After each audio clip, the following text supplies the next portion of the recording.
ibibazo ufite byagarara miliyoni 100 miliyoni 100 none se ubu igikapu wazanye cyo kwatwaramo yego nakiza igikapu uragifite haragenda ukizanye herezo ngo mikoro buri wese muzanira icyanwa hano ninjye wishyura gira vava bizanye n'abanyarwanda ni mazima n'ubu ufite ikibazo kudashagaramutse hari ibibazo byinshi nabonye mu mubiri wawe nimero yacu ni 0782 nta wundi munyarwanda wigeze ukora ibyo mpano y'Imana akora ni wa mungu wanyu umunyarwanda rero nabazi ahangaha bo titere ukuntu zimeze hari abantu benshi batandukanye tugiye kuvuga mu iki kiganiro tugiye gusesengura mu iki kiganiro uwa mbere hari uwo bita Pastor Mutesi ubutumwa bwe tugiye kugaruka mu iki kiganiro hari n'undi bita kakajwi wabuze icyo yitwa kakajwi ngo yitwa kakajwi yabuze izina yitwa na rimwe ngo yitwa kakajwi bo banyarwandakazi mwese mudukurikiye ni impano y'Imana muganira ni impano y'Imana Theobald muri kumwe mbere ya byose kora subscribe kanda share kanda kora commande buri kimwe cyose ubashe kukibona ubutumwa bwose twakubwiye ubashe kubwumva neza ntekereza yuko rero mwese turi kumwe 5 ndashaka kubasangiza ibyo ngomba kubasangiza mbere ya byose tugiye kubanziriza kuri titere yande banyarwandakazi nagiye kubona mbona umukozi w'Imana twemera mu Rwanda uwo bita Pastor Mutesi ubu ntaga cyitwa Pastor Mutesi bitewe n'ibyo tumaze kubonera iwe tumaze kubona amabandi ari kwinjira mu rugo rwe uriya mugabo uvuga ko agiye gushakana na Mutesi byewe ndamuzi neza n'ikimenyimenye afite umugore muri Amerika wamwohereje amafaranga yo gukodesha inzu azaza bakabanamo iyi saha uwo mugore yaramubuze yirirwa mushakisha yaramubuze mu by'ukuri banyarwanda nimba umuntu avuze ikintu aba ari ukuri aba ari impamo Pastor Mutesi uwo mugabo afite abana 5 ndamuzi neza uwo mugabo ni igisambo uwo mugabo ni umwesikoro wazanye mu nzu iwawe ururabo ni ubwesikoro ururabo ruba rusobanuye ubwesikoro n'ububeshi uwo mugabo ndamuciye kugaruka iwawe Pastor Mutesi ndabikubwiye guhera nonaha guhera uyu munsi uwo mugabo wazanye iwawe guhera kano kanya Pastor Mutesi ntakiri Pastor Mutesi abaye umunyabyaha asubiye inyuma ibyo ugezeho byose ifu urabibuze ku mugaragaro ugiye gusubira inyuma mu myaka 5 uraburi gusabiriza uwo wimye we Pastor Mutesi ni wowe mbwira bugururiye igisambo mu rugo rwawe ugiye gusigariraho uwo mugabo yaravuze ati uwo mugabo Gerard kora subscribe ku mpano y'Imana ubashe ubona ibiganiro byiza ubashe ubona inkuru nziza zigezweho gutya muri kumbona umva gutya muri kundeba murandeba gutya jewe naciye mu mashini naciye ahantu bankubita inyundo naciye ahantu bankubita umusumari naho mwebwe muri kwirwa mwidegembya ku YouTube ugafata igitamba mugango ngo nutanga inkuru itabaho itanariyo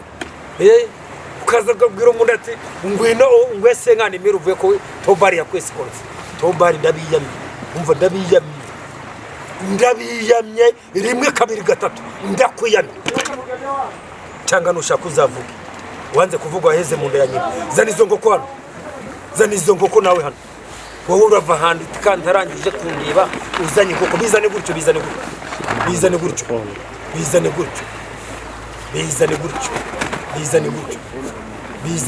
uri kumuhereza iki bizane gutyo yireke bizane gutyo hagarara hano izi ngoko wazanye ni Nyarwanda izi ngoko wazanye ni Nyarwanda izi ngoko ziri zana hano mukanya nawe urajya kuvuga ngo nagutuburiye uzizanye utabishaka zizanye mbishaka nje kugushimira uje gushimira zamura hano wazanye zingahe nazanye nkoko enye banyarwandakazi muri kwirebera njewe ni umugisha banzaniye inkoko nicaye nazanye nkoko enye wazanye inkoko inkoko enye zose ni Nyarwanda cameraman yego izi nkoko ni Nyarwanda kuki wazanye mu inzungu nta nzungu nashakagamo zose ni amasake zose ni amasake. harimo n'inkoko kazini. Uri kunyumva neza? Uje gushimira. Uje gushimira. Usanzwe unzi se? Ntabwo nari nzi na umva nimutuzanira intebe hano, umva sitazana intebe n'inyota iranyishe. Intebe zana hano inyota iranyishe. Inyota iranyishe. Izo nkoko zirandi cyane. Uyu ni umugisha. Uyu ni umugisha w'Imana. Uyu ni umugisha. Izi nkoko zifate neza witonze. Zifate neza witonze. Izi nkoko nizo ngiye kunywa amaraso. Umwe arafata izi nkoko agende zose azice, namara kuzica zana hano. Namara kwica izi nkoko afata agacupa agenda nshyiriramo amaraso. Ngo inyama zo nushaka uzitware, ngewe ntabwo njya inyama. Ngewe nywa amaraso gusa. Mu by'ukuri ko mbona ntakuzi byagenze gute? ariko nitwa Fani, abenshi bazi izina rya Fani. Witwa Fani?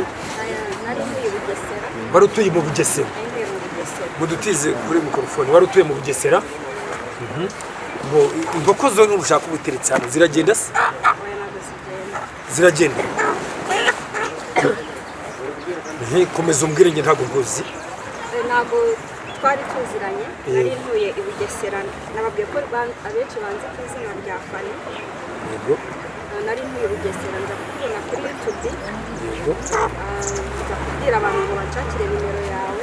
Nimero yanjye? Nimero yawe ndayishaka, ndayibona. Barambwira ngo utuye ahantu ngo bitwa Gisenyi ngo. Ibi bintu ni ukuri, uri kuvuga ukuri? Niki wabwira abatureba ku Mpano y'Imana TV no ku kindi kinyamakuru? Baboneraho kubabwira ati kora subscribe. Wowe ugifungura iki kiganiro, kora subscribe kugira ubashe ubone ibiganiro bigeze ku gihe. Kora subscribe, commentaire na share buri kimwe cyose. Ibyo mvuga ni ukuri kuko njye navuye Bugesera nje kureba Mpano y'Imana k'ibyo akora koko ari byo. Nari mfite ikibazo cy'amadeni, deni rya banke, ndaza. Twaragufashije ntabwo twagufashije? Mwaramfashije Impano y'Imana, mwamaye umugisha kuko ideni rya banke narangije. Wishyuye ideni rya banke? Yego. Mbo ni twebwe se twagufashije cyangwa ni wowe Impano y'Imana wamfashije? Nagufashije uri mu rugo iwawe? Oya, nagusanze Igisenyi. Wansanze Igisenyi? Igihe cyanjye mvi Bugesera ndaza urumva mba narafashije abantu benshi, ntabwo mba nibuka. Nza kureba Igisenyi, ntabwo wari unzi nyine. Ngiye nakubwiye ko nimero yawe nayatse umuntu arayinyima, barambwiye ngo utuye Igisenyi kugira ngo nkubone umugisha rero warawumpaye. Nishyuriye abana ishuri, nari mfite inzu itameze neza nayo ndanyikora neza kubw'umugisha wahaye. Tubwira abakunzi bacu ntabwo bari ngombwa kuza kuri kamera, nta nubwo bari ngombwa kugira uvuga ibyo twagufashije. Wabyumvishe? Bangira ngo mbwira abantu bakwita umwesikoro. Ntabwo wowe uri umwesikoro, wowe uri Impano y'Imana. Iyo umuntu akwegereye uramufasha. Izi nkoko ni wowe waziguriye? Izi nkoko ni njye waziguze, naziguze mu mafaranga yanjye. Waziguze mu mafaranga yawe? Urazizana? Ndazizana, mvuga ndashaka kujya gushimira Mpano y'Imana. Urakoze cyane, Imana ikomeze igufashe mu buzima bwa buri munsi. Imana izajya ikomeza igenda ikemura ibibazo byawe. N'abandi badukurikiye ku Mpano y'Imana TV no ku yandi makamera yose ari ahangaha, mwese turabakunda cyane. Mbonera no kubwira abanyarwanda bose bareba kino kiganiro, bahaye like, mwese ndabakunda cyane. Abari mu Bufaransa mwese ndabakunda cyane, abari mu Bwongereza ndabakunda cyane, abari Zanzibar ndabakunda cyane, abari Uganda ndabakunda cyane, mwese abari mu Burundi ndabakunda cyane. Imana niyo nkuru, Imana niyo ibafasha buri kimwe cyose. Imana irambwiye ati mwese igiye kubaha amahoro n'umugisha. Wowe kureba kino kiganiro, kora commentaire, ukore subscribe, ubashe kubona ibiganiro byacu. Nta mafaranga dukeneye ya YouTube, twebwe dukeneye imigisha y'abantu kuko ni Imana yadusize ku isi. Na Satani ndamwibagiwe. Satani we, Satani waradufashije tubaho. Satani yadufashije tubaho. Hari ubundi buryo bwinshi nge nagusobanura. Satani yadufashije tubaho. Niko madama makuru yawe neza. Iyo urukumva ibi bintu byo kumbuga nkoranyambaga ubyakira gute? Ubasha kubisesengura gute? Iyo kureba YouTube muvuga ati biriya bintu bari kuvuga kuriya nibyo, ejo bundi wagiye kubona abana b'abakobwa bari kubashyira ku YouTube bari kugenda bamvuga ibitari byo, tutanaziranye. Wabyumvishe? Abandi bavuga n'ibitabaho. Wabyumvishe? Iyo uje kuri YouTube kugira ukora ikinyoma ubura n'ibyo uvuga. Wabyumvishe? Ngewe nabonye umwana w'umukobwa. Yego. Nabonye umwana w'umukobwa wavugaga ngo wamuteye. Muze mufate ingoko. oya ndaga ari umwana w'umukobwa bavuga ngo bamuteye inda ngo bamuteye sida ngo bamuteye inda uwamuteye inda umutera na sida bamutera na sida uziko kuva nabaho ati ninde muntu waguteye sida ninda aravuga ati ni impano y'Imana waneza bari bamaye mu 50 nibyo yakoreye kugira ngo ajye gusebya umuntu kuri mu by'ukuri banyarwandakazi mwese ndabakunda ngiye kurangiza ikiganiro mbonone madame uwo musista wundi waje na wari hehe mwese ni muze ntabwo warangiza ikiganiro nagushimiye impano y'Imana warakoze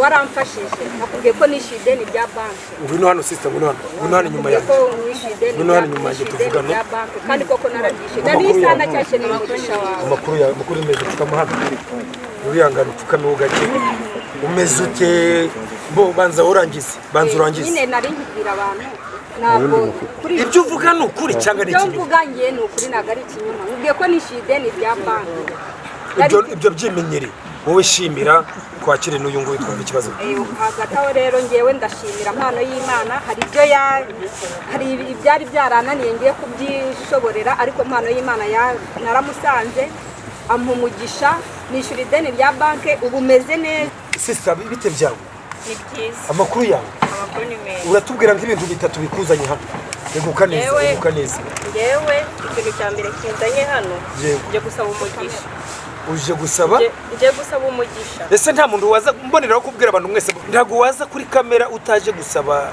umugisha ari ikindi kintu kikuzanye ari andi magambo uje kudusangiza ari ibindi bitekerezo byawe ari inkuru z'uburwayi ari umuntu urwaye ari umuntu udakira wenda ari umuntu wawe nibazo bikomeye abo bantu turabakeneye mujye muza mudusangiza izo nkuru ni karibu ku Mpano y'Imana TV kora subscribe kora commentaire kora share ubasha ubona inkuru nziza bo urakoze cyane gusaba impano ntago ari ikibazo nabyo turabyakira mu bintu bikuzanye watubwiramo bitatu yewe ikintu cya mbere kinzanye no gusaba impano nje mwegeza kamera hino tujye twereka abantu b'abanyarwanda ibintu biri original ibintu ukora ngende muhamya wo kubihamya ndimukatinga ikiganiro bwabo bugorye bwabo bucucu bwaducitse kijye gisoka gutya ngende umuhamya wo kubihamya bo urakoze cyane komeza utubwire ubu ntabwo bufite ntabwo bufite na buke pe umutima wanjye urakomeye urifuza icyo urashaka kujya kuzimu ndashaka kujya kuzimu ubwo hari ahantu wajyayo urashaka kujya kuzimu oya urashaka umugisha gusa yego mbozana ikiganza cyawe zana ikiganza cyawe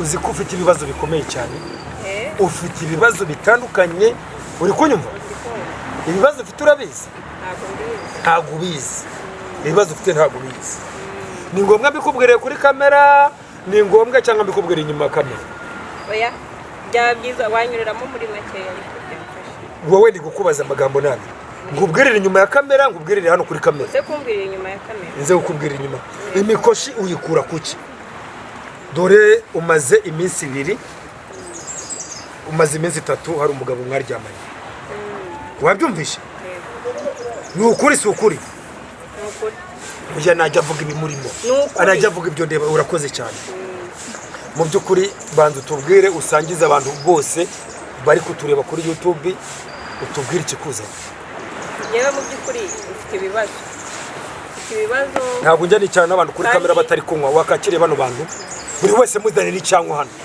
ninjye wishyura gira vuba bizane yewe nagiye numva njya kuri YouTube nkabona ngo hari impano y'Imana ngatanga amafaranga ngatanga impano nkagenda nibaza se impano y'Imana nazamubona gute naje kujya kuri video yari yakoze utubwira vuba vuba reka naje kureba video yari yakoze mpita mbonaho nimero ye ndamuhamagara ambwira ati impano y'Imana ndifuza ko wampa impano nanjye umeze nabi bitewe n'ibibazo mfite ubwo aranyemerera arambwira ati twahura nta kibazo ndamuka ngiye gukora ikiganiro uzaze ubwira abanyarwanda ibibazo muba mufite kugira ngo n'abandi bajye baboneraho umuntu ukuntu mbafasha tuboneraho kubwira rero abadukurikiye ntabwo guciye mu ijambo kuki iyo umuntu agiye kubeshya ikinyoma abeshya bikumvikana nkawe uvuga ukuri bikakunanira wenda n'uyu waje gushimira bikamunanira biterwa n'iki kuko abavuga ikinyoma abeshya kuki byumvikana cyane reka dukomeze tubwira abadukurikiye ku Mpano y'Imana TV murabona bano bantu bari hano mwese Imana ikomeze umugisha. Wowe egera hino, amazina yawe mbi witwa nde? Uri umukobwa, uri umumama, uri umufiyemeri, uri umufiyemeri. Muri make ni iki wifuza? Ongera upfukame ugato. Ntabwo ndi kugupfukamisha. Ukeneye umugisha, ukeneye umugisha w'iki? W'inzu, w'imodoka, w'amafaranga, w'impano, w'iki? Yifuza ko wampa umugisha w'amafaranga. Urashaka amafaranga kugira ngo nkemure ibibazo mfite. Kugira ukemure ibibazo ufite. Ibibazo ufite byaba bifite agaciro k'amafaranga angahe? Byagara nka miliyoni 100. Ibibazo ufite byagara miliyoni 100. Miliyoni 100. None se uwari igikapu wazanye cyo kwatwaramo? Yego nakize. Igikapu uragifite haragenda ukizanye. Terezo ngo mikoro. Yakubona TikTok yitwa ndi gutanga ubuhamya bw'ibyo nge nabonye n'amaso yanjye, amaso ku maso. Hari abantu bajyaho bakagusebya, nk'abari abantu baba bari kugusebya ngo wabateye amasida, wabateye inda, bajye bavuga babateye amada, bari kukubeshya. Jewe ndi muzima, waba ukize indwara ahandi hariho hose. Yewe nigeze kubona kuri YouTube, nigeze kubona kuri YouTube uri mukiza umwana warwaye. Ni umwana gusa se? Niwe nabonye. Niwe wabonye gusa? Niwe nabonye. Ahubwo uvuga ngo ni isi yose, rega benshi ntabwo babona kuri kamera. Umwana mutoya warwaye, mbona uramukije, ndavuga nanjye wajya gushaka impano y'Imana, nanjye nkareba ko ibibazo wenda mfite byagabanukaho. Ariko ubu ndashima impano y'Imana, ndashima n'uwaguhaye ubutware.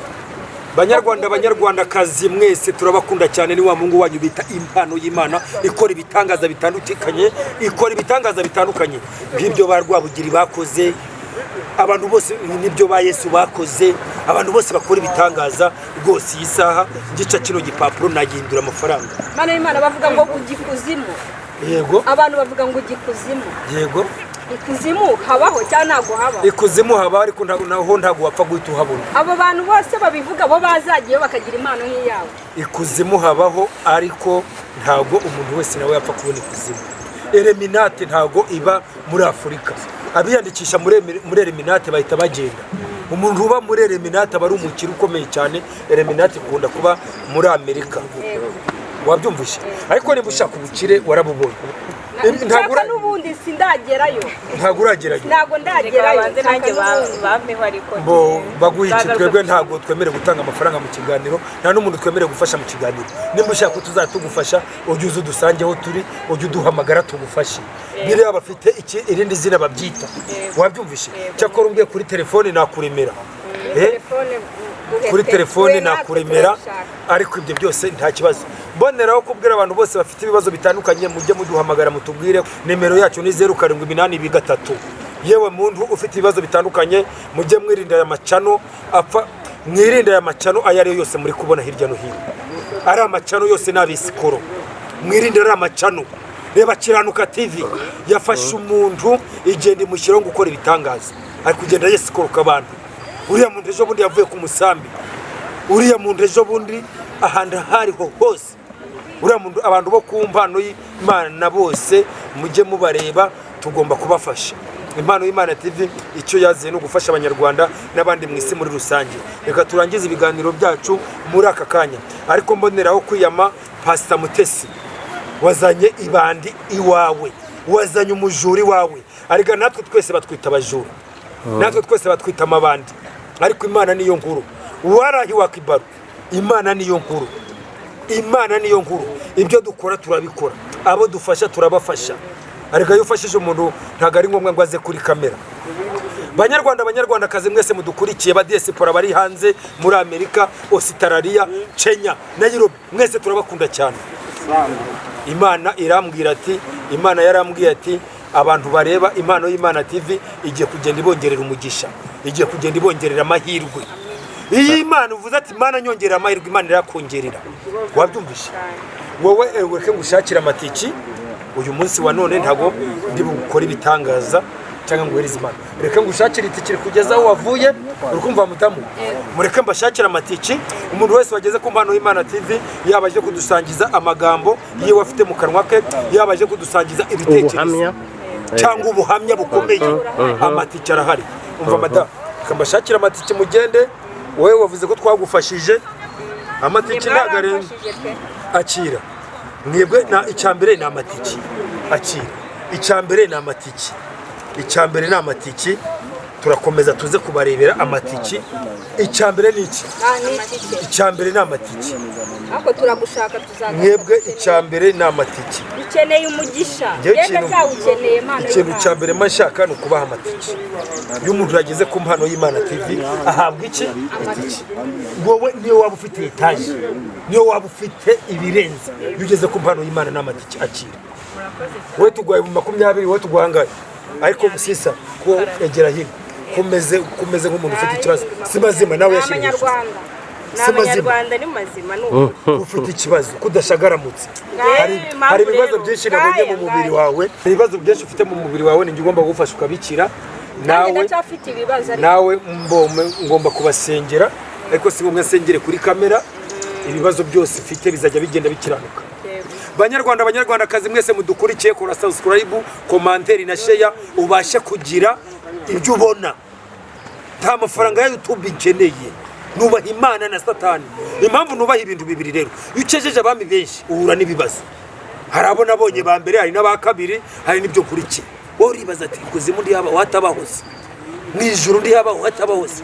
Uzaze tuguhe imirongo yabyo. Njema njano bitunguranye kugira nze nganire namwe. Ikintu cya mbere gitumye nzano ukubera Pastor Mutesi, ikindi cya kabiri nari amacano ndi kureba. Bari kugenda bagafata abantu ku mpande bakabishura amafaranga ngo nibagende basebye impano y'Imana. Impano y'Imana ntagasebye kwa. Impano y'Imana y'umusebeje uri umuntu umwe abantu 50. turahari bwo gutanga ubuhamya bw'ibyabaye. Ubuhamya bwawe urakoze cyane. Nari n'igihe utanga ubuhamya bakakwita umusazi. N'undi wari we wese naduhamagare tumufashe. Wowe ufite ibibazo byinshi bitandukanye duhamagare tugufashe. Hari abantu benshi biyitirira impano y'Imana. Abo ngabo mbese abo bayobya cyangwa abayobyo ni iki mwababwira? Abo bantu bagenda banyiyitirira bajye bakomeza bayobya abo bantu. Ntago ngewe abo bantu banyiyitirira na impano y'Imana biratandukanye.